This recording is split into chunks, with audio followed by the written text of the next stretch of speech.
দেশের স্বার্থে, জনগণের স্বার্থে, বিএনপির স্বার্থে শুধু হিন্দু না, যদি ফেরাউন আসে তাকেও আমরা সাপোর্ট দেবো।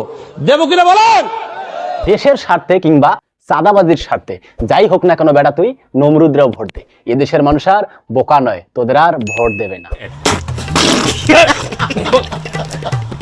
এই জামাত ইসলামী বাংলাদেশের যারাই করবে তারাই কাফের, তারাই কাফের।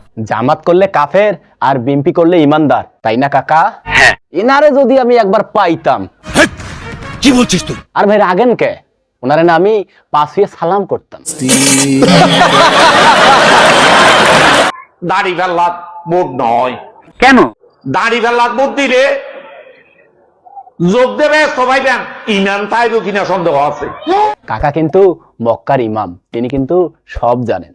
বলো কি, তুমি সত্যি বলছো? তা কাকা, ইমান রাখতে হলে কি বিএনপি করতে হবে? যারা পাল্লা মার্কে ভোট দিবে বরং এরা দুযোগে যাওয়ার সম্ভাবনা বেশি। নাউজুবিল্লাহ। এই তোমরা কিন্তু কাকার কথা মতো চলবা, পাল্লায় ভোট দিলে কিন্তু নিশ্চিত জাহান্নাম।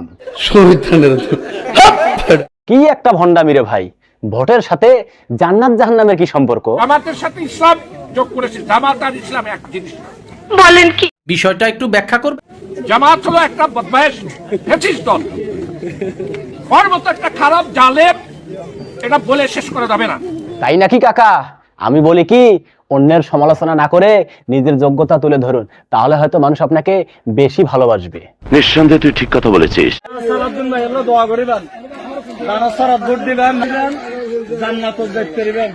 হ ভাই, তোরা ধানের ছড়ায় ভোট দে আর অগ্রিম জান্নাত নিয়ে নে।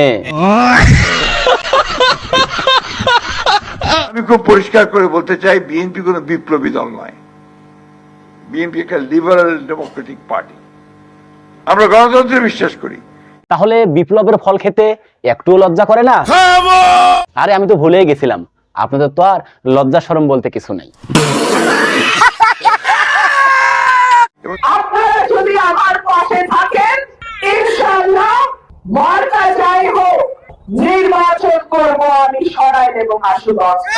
এই কাম সারছে, আপা এবার একাই সব খাম্বা ভাঙ্গা ফেলবো।